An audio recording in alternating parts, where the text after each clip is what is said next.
Hey everyone, welcome back to Dink and Dissect. On this channel, we do a full match analysis where we focus specifically on shot selection, court positioning, and the decisions that actually win or lose pickleball games. So on this match specifically, this is actually one of my matches where we are training for a 4.0 men's double tournament match. We are really focusing right now on getting to the kitchen. This other team is also playing in a 4.0 men's tournament. So it's a really good test for both of us. So with that being said, you can see that in this game, we both prioritize pushing up towards the kitchen, and it is a very close match. So let's go ahead and jump right into it. So real quick, the counter is off by 1 in editing. I made a small mistake. So keep that in mind as we move forward through this match.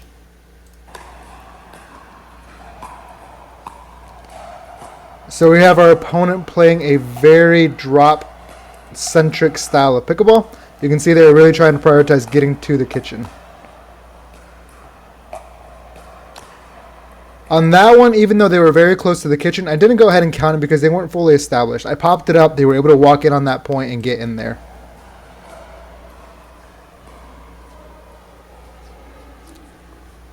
So side out, and here we go. A good drop where I am able to poach. I don't go ahead and give us that in the kitchen because my partner was not fully established. I poached that out of the air and put it down the middle. A little bit of a high drop, but we're walking in there on that 5th shot, trying to really get established. And now we are all established at the kitchen. See who can create an advantage.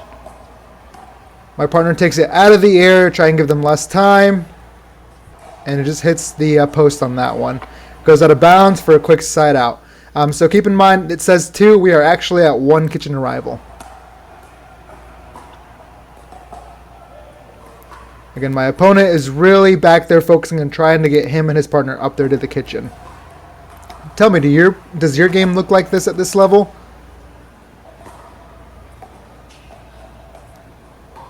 Seeing who can create an advantage. Where is the weak spot? Again, we are all training here for, that's nice. So he's trying to create an advantage there by pulling my partner out wide. Why does he do that?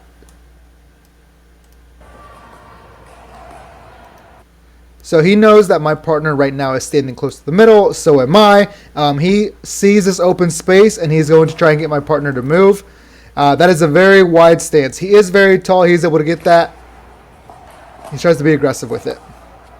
Good job by them. So there's something that I was trying to bait my opponent into doing. I didn't do it too well.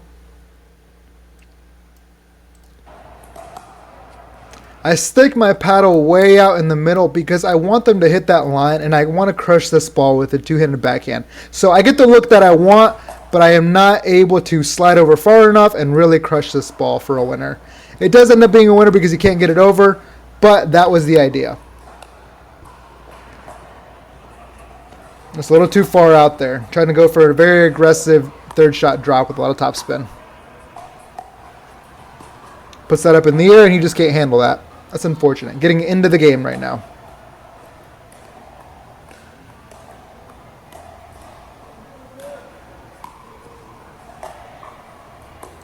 So something that you notice here, before he's contacting this ball, we are following this ball in. Look at us when he contacts this ball. He is setting his feet. I am getting ready to take this out of the air. Or off the bounce, I should say. Good job by Kent not letting us fully establish. We do get up there, but good job by him taking it out of the air. Good job by Kent keeping the pressure on, keeping us moving, and creating this pop-up for him to crush. Absolutely nails me with it. Good job by him staying aggressive when he could be aggressive.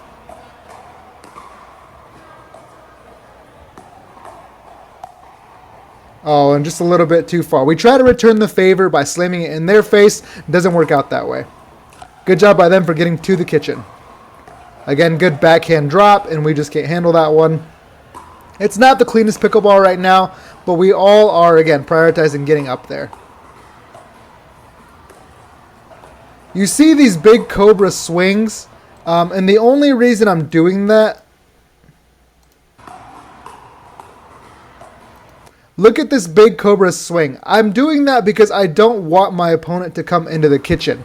He takes a little step forward, but I want him to stay off that kitchen so I can be aggressive with that dink. If you saw, that landed behind the kitchen line, and we are fully in control of this point.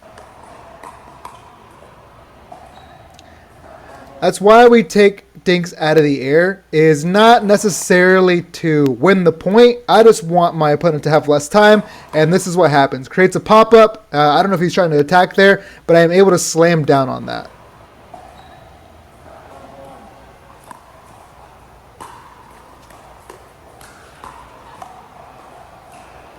And gets over.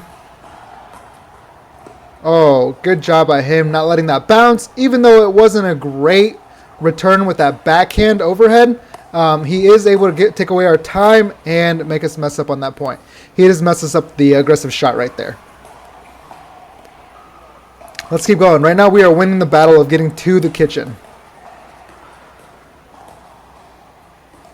So even though this dink was high,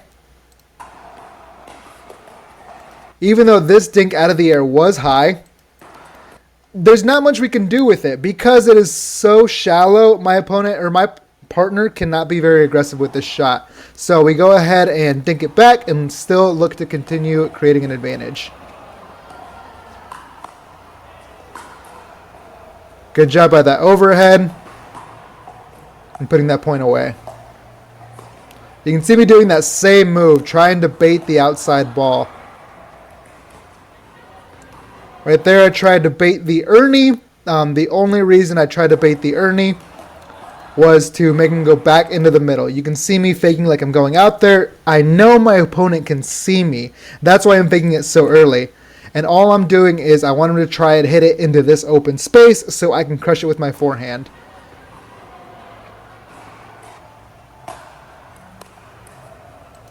So the Ernie did end up working in that situation, not because I was able to jump the line and hit it, obviously, but because my opponent cannot go down the line right there. He has to hit a different shot, even if that's what he initially wants. It creates hesitation.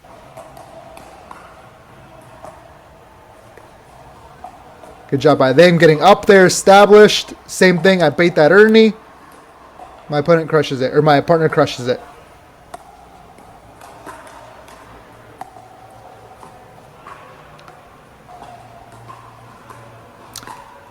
Something that I want you to note with these third shots, we'll play it on the next one. When we're hitting these third shots, we are following them in. Look at where I'm at when he's hitting this third shot. I'm watching to see what he's doing, and I am continuing to walk in. At point of contact, I am almost established. And now we are there.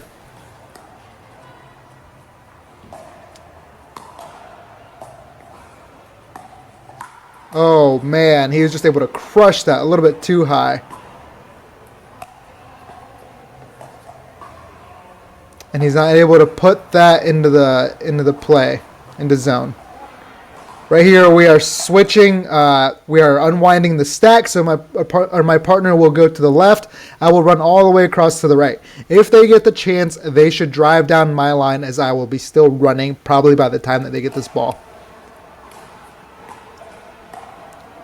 My partner does a good job covering for me in the middle, which is what you're supposed to be doing. He does create a pop-up, but he's unfortunately not able to put it away.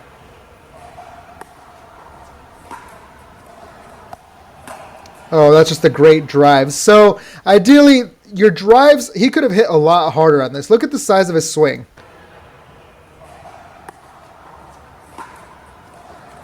Look at where his backswing's at. I'm almost in the way, giving him some space. He is able to drive this not as hard as he can, but it's so good because it is starting to dip right as it crosses the net. Even if he wants to be aggressive, which it looks like he does, he wants to counter this back, which is usually the right idea to do with the drive. He can't because it is starting to dip. That is a lose-lose situation for him. If he counters, it's probably going to go into the net. If he hits up on it, it creates a big pop-up for us to get into the kitchen. Great spot right there.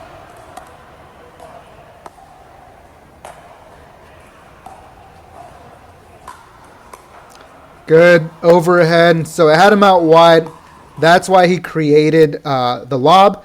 He probably wasn't going to be able to get any good type of shot on that, so he lobbed it. We are able to almost reset it. I get a little antsy here and try to go for the poach and win the point.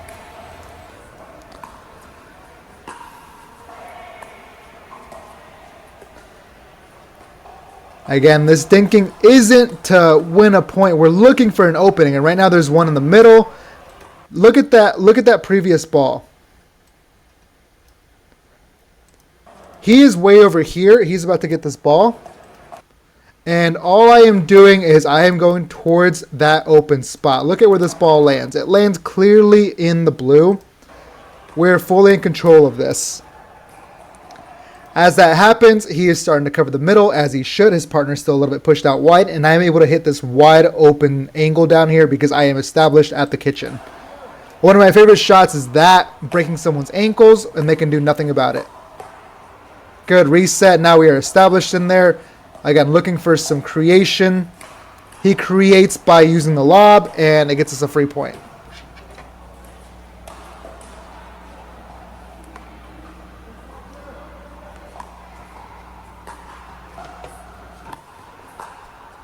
So look at this. This is why you want to drive big. I normally try and drive pretty hard or deep because of this. So look at where this ball lands. I am winding up big time for this because he is still way back at the back of the court, and I am just driving it at him. I have all the space in the world. It doesn't work for us there. That's just an execution error, but that's what you want to happen when you drive big. That is best case scenario. They're able to be established at the net, and that lob keeps working. Keep going to things that are working and make your opponent stop you. In this case, the lob has worked for us a lot and has kept them on their heels. He switches it up by driving, going with a little bit more power now. He takes it inside out. That's a dead dink, and he does attack that. Good job resetting the point, going back to neutral. Middle ball. Oh, that's just unfortunate. So, look at this. Right there, our opponent's stretched out. That is going straight to his forehand. And he has the perfect opportunity to speed this up because this is the dead dink. And while it is slow, he goes for an off-pace speed up. My opponent does a good job countering it. He does actually a poor job countering because it goes right into my put-away zone. I just failed to put it away.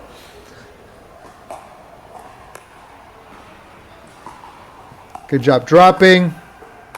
Continue to stay in the point. It just doesn't work out that way.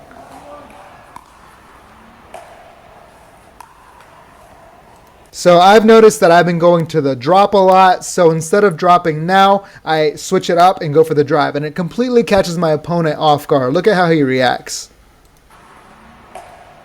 He's 100% expecting a drop. When I drive it to him, he's just caught off guard and moves his feet late. Unfortunately, it doesn't go over that time.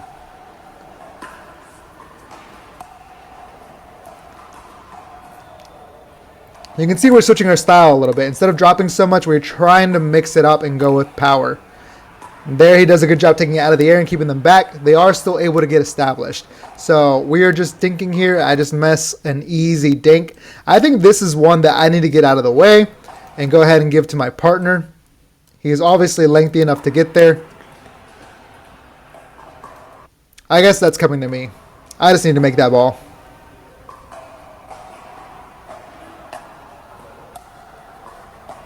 A good return there. Low, not much you can do with. They aren't able to get to the kitchen off of that. And one shot can mess up your whole rhythm, guys. It's about the small things.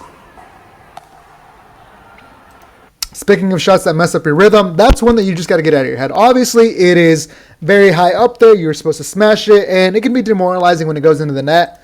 But one that where the shot selection is the right choice, just it didn't work out that way. Sometimes that happens. Let's continue this game.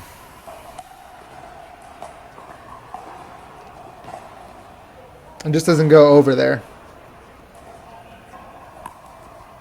Let's focus on these third shot drops. So something I want to focus on right there, you see me make contact with the ball.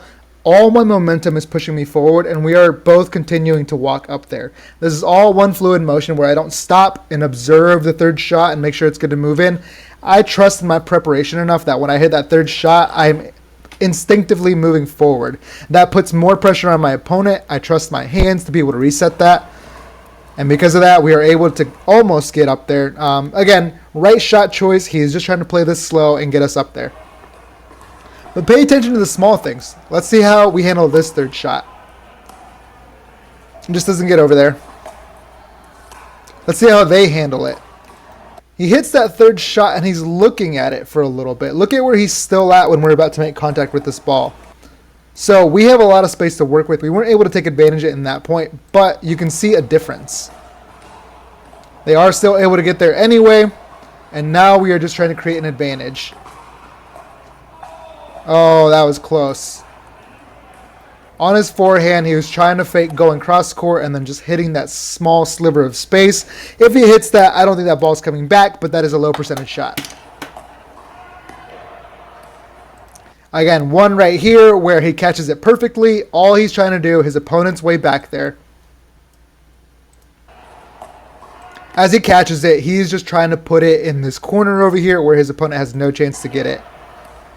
Just doesn't work out there, but a good choice. These are hard shots to execute. So what does he do here? He drives. Why is he driving, and is he driving as hard as he can? He has a lot of time for this, so he puts it right in the middle, nice and low. He's a big guy. I'm sure he could drive it harder than that. But all he's doing is he's trying to take a step forward and create an easy ball to drop. In this case, they are looking to reestablish themselves at the kitchen. And it looks like they are able. Nope, not yet. We just kept the advantage that whole time. They weren't able to fully establish themselves in the kitchen. But you can see what kind of battle it's been. They are close. And that's just a beautiful shot. Was that a third shot, Ernie? You don't see that very often. No, that's the third shot. Fifth shot, Ernie. So he waits till his head is down. He goes over. And he's so lengthy, he's able to have a lot of reach across that. What does a shot like that do to your opponent? They make it so the court has shrunken and you can't really hit down the line with confidence. You never know if that's coming again. So what does that happen for us? We have that knowledge that a lot of balls are going to start going towards the middle. Let's see if that actually does continue. Quick side out. Let's see how our opponents recover.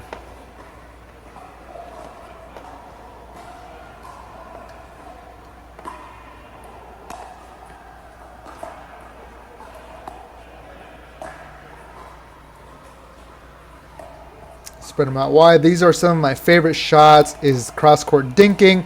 I switch up the pattern here because my opponent keeps pushing me wider and wider. If you've noticed, I can tell that I'm being beat because it keeps going to the same spot.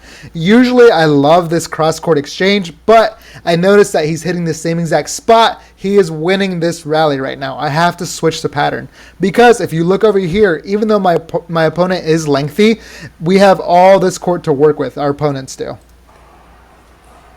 So that's the last one. I decided to put it back into the middle and switch it up. Now we are back to neutral. And that is a good speed up. Why? Because that is a dead dink. I have time to get behind this ball. Again, I'm looking for this to be, I'm trying to disguise it for it to be slow. He is sitting heavy backhand. So what am I doing? I'm trying to find that top shoulder where it's going to be hard to react.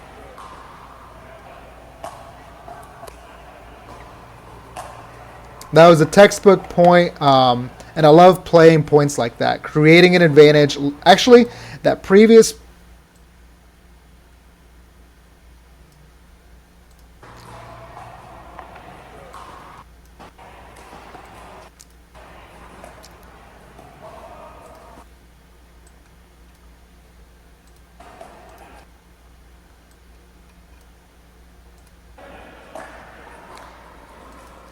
So these are textbook points because I go from a disadvantage, look at where this continues to go, to his forehand, and he keeps pushing me out wide. So I'm going from a very distinct disadvantage turning it into an advantage. So the pattern switches. We are back to neutral. I'm waiting for a ball that we can attack. And here it is. So I have time to get behind this. You can see my head. I'm looking at my opponent to see where the attack is at. I notice he's sitting heavy backhand, and I can hit that shoulder. That is textbook pickleball, and this is what 4.0 pickleball is all about. He goes for the drive again, just misses it there. Another chance for us to score some points. This is very close because we are at 10-9 in kitchen arrival.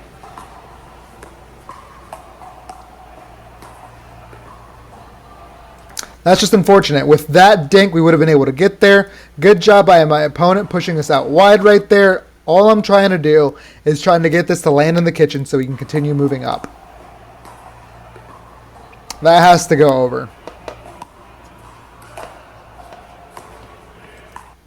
So you can see me, again, naturally moving up. I notice it's a bad third shot, but what happened? I took a step forward and I am set. We are looking to defend this ball now, which he does here.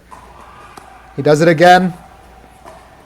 And off of that bad third shot, why is it important to move up? Because of this. If you trust your resetting skills and your hands, you have to continue moving up even if it's bad. Even if it's just one step, have confidence that you will be able to get there. We put that one out of bounds. We weren't able to get that one, but that was good. Textbook pickleball showing that we can get back up there even when we start off poorly.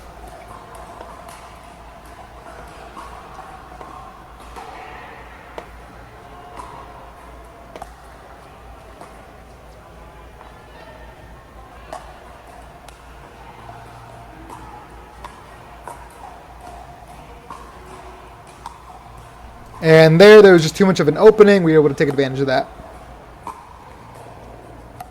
He hits that. We were starting to move forward. Oh, good job by him taking...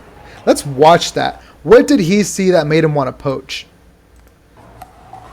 So he's moving up. He's being very aggressive. He knows that he felt that that was the ball that was very good. He's just all over the court. Reads the play perfectly. High-level pickleball right there. So why am I way over here in his line of sight? I am looking to poach. Obviously, my opponent is hitting this. Look at where I'm at. I can tell that he's about to drop this ball. I am looking to be aggressive on this shot. My opponent's hand, you can see my head reading my opponent's paddle. I can tell just by his hand movement that he's about to go cross court. If he gets anything bad, I am crushing this ball in this open spot that's here. He does have a good dink across court, and I'm not able to crush it, but we are able to create more pressure. All that was reading body language and playing with someone over and over. My opponent's doing the same thing. He pushes him out wide. And why does he crash so hard middle? Because he already knows that he has killed him with that Ernie down the line before. He's expecting him not to go down the line. So he's faking that he's going to go out towards the Ernie, and then he dives back inside looking to crush this ball. Again, this is something that it didn't get to his forehand, but it's small, little, subtle things that create huge opportunities for you down the line. That's why it's sometimes beneficial to go for that Ernie, not because you're going to hit it or they might not even go there, but there's that threat that you may go for the Ernie. There's that threat that the line is not safe. Drops that. Are they going to try and reset it? So look at this. They could have done a lot better on this. Maybe he didn't feel like it was a good ball. But on this, he's hitting this, and now he's starting to move up. He's not following it in one fluid motion. He hits this backhand, and look at where it... I think he's taken 2 steps after it bounces. This opponent in front of the left side player has not moved yet.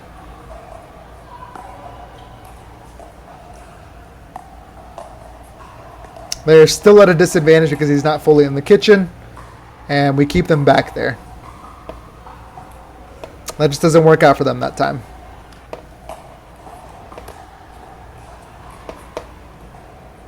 Just a little wide on that return.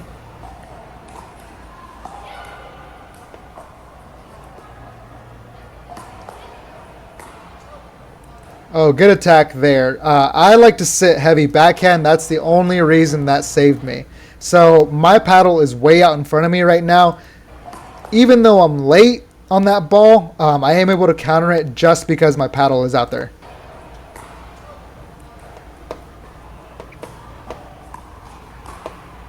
My opponent did catch me way off guard with that. So again, here's what I'm talking about. Look at this one fluid motion. Here comes the contact. My partner knows that I like to drop a lot, and most likely this is going to be a drop. This feels good to me. As I'm hitting it, I am following it in. So that creates pressure alone to my opponents because we are already established there after the third shot. I do think he was able to hit that.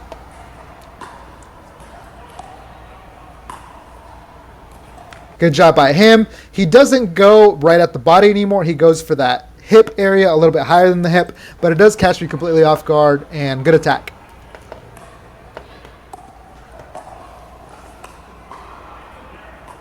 So again, back to the drop, and now they do move in after a drop like that.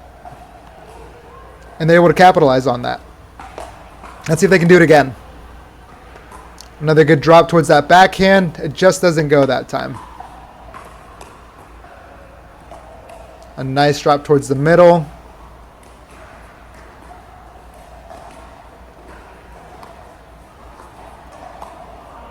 Again, good shot there. He is trying to pull me out wide. I was able to, just barely able to get it over. And I was able to get that out of the air to give them less time. Good job by him crushing that overhead. The lobs have been working for us in this game, but that's how you shut down when opponents are lobbing you all the time, is by crushing one and not letting them put a paddle on it. Good job by him. Again, one of those spots where they had him fully outstretched, so he lobs it, and it ends up really working out for us. Nice. That was what I like to call a hero shot, and these are hard to hit. That's why they're called hero shots. But he attacks this. The only issue with hero shots is if he's able to get a good counter on this, there's no way we're able to get that ball back and the point's over. Again, it ends up working for us there. That's great.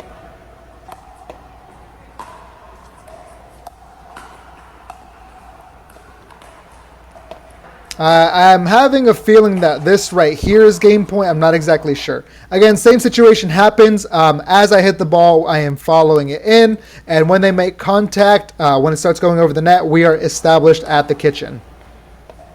Unfortunately there, we try to do another attack and just goes way wide. Now, look at this. You can see this is a little bit different. He hits the ball. He's watching it right now before he takes his first step. Now he's going in, but he's still not full. He's not up there as much as he could be. Good job getting that ball back. And good job by them fighting. Oh, that's just... I thought they were going to get back up there on that one. I had completely forgotten about that point. At this point, the game is very tight. I forget the exact score, and it just keeps getting tighter there. We keep making some unforced errors. That was a great shot. Look at where they're at after this third shot lands.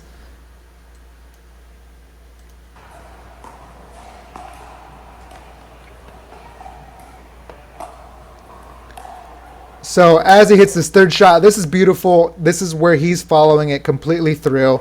And look at what happens. You're able to put a lot of pressure on this. And we can't do anything with this ball. At this point, we just have to get it over and accept that they have hit a beautiful shot, and now we are neutral. I have noticed that he really loves going out wide after watching this video back, so I need to stand more in the center of the court and let my partner guard that middle. Oh, he puts a paddle on that. Otherwise, I think that was going out.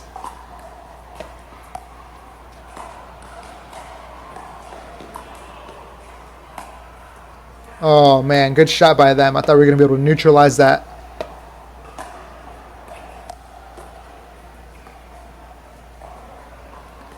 So again, you see me go for the Ernie here, and not because I'm going to hit it.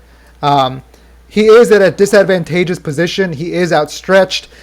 Most likely, a lot of players will go down this line, so I'm taking that line away from him. But what we are seeing is that he goes middle. Again, all we're trying to do here is shrink the court for our opponents.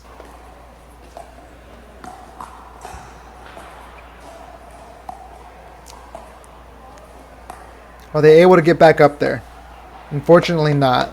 That drop attempt, that reset attempt goes a little too high, and we're able to put that away. That's just a beautiful shot. Something I notice here is that, yes, he has me fully running. Look at how close I am to the middle. He has probably realized this throughout the course of the game. He's got all this opening. What I need to notice is that I still have a lot of time. I'm hitting this ball on the rise. I still have time for it to let it come down and try and hit that ATP. That was a great shot that caused some panic. Again, these shots that I'm hitting right here aren't great. All I'm trying to do with them is try and keep them back as long as possible. Again, in this case, I realized that he has me fully outstretched. I am not trying to do anything special with this shot. That's why I hit it towards the middle, and all I am looking for is to reset the point. It is a dead dink, so he is fully behind it, so he has a good opportunity to speed up this ball. He does not take it.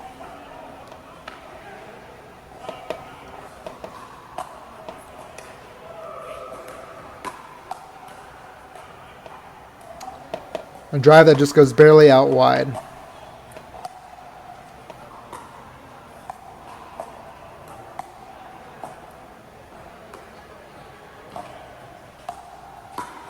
Oh, good job by him covering that court. So all we're doing here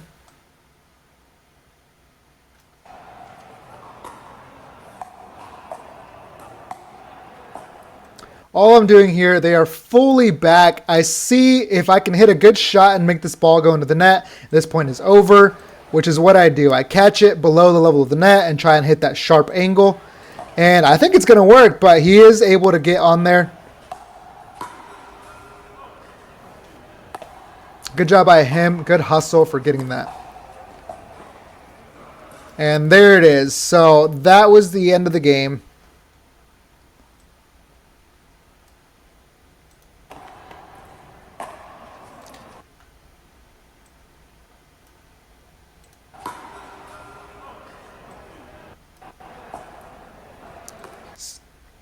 So good hustle by him, because this is a very tight game. So they are also looking to come out on top on this game. But it's a side out, and I think at this point we are up 1, just looking to win. Same thing. You see me hit that third shot, and I am following it in as I make contact. By the time he makes contact, look where we're at. We are way up in the transition zone. And by the time this lands, oh, it looks like that's the game. But by the time that would have landed, we would have been fully established at the net. Oh, that is not game. I think that ball might have been out.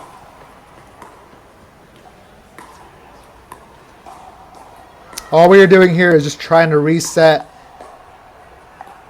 Nice. So he had a big advantage by pushing me way back, and my partner has a lot of confidence by staying there. So that's a high ball.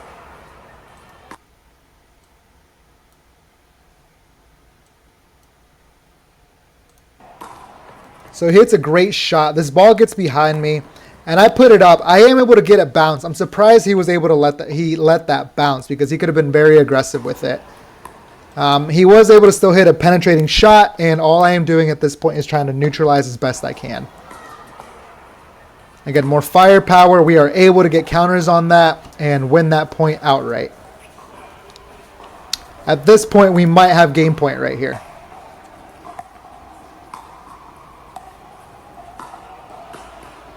Oh, it just doesn't work out for us. Again, game point 2 maybe. Oh, nope. A good side out by them. Again, very tight game. We're all just trying to come out on top. We may be tied up again.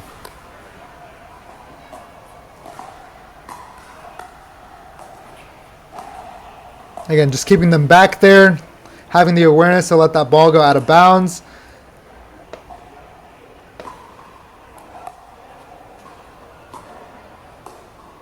Again, this is what we don't like to see. So he was able to hit this shot, make it bounce.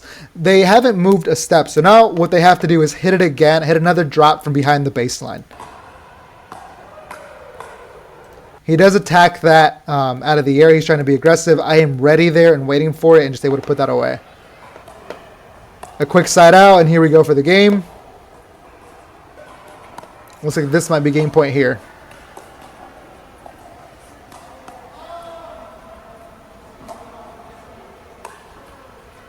And just a good angle right there. Oh, I guess we were tied up, so now it is game point, I believe. Again, one of those drops, again, you see it over and over. It's so important to make it one fluid motion, get behind this ball, and walk up towards the kitchen as you're hitting your drop. At this point, it puts a lot of pressure on our opponent, and he does hit it out of bounds, and we're able to come away with the win off of that. So I hope you learned something here. So there you have it. And the biggest takeaway from this was that when you're hitting your third shot drops, really prioritizing getting to the kitchen. Make sure you're trying to do it in one fluid motion and moving up to the kitchen as soon as you make contact. A lot of the times I see players hit that third shot drop and just watch the ball to see if it's actually going to go over, if it's going to bounce, and then start moving up. That is a mistake. Put pressure on your opponents by your presence. You can use your movement as pressure.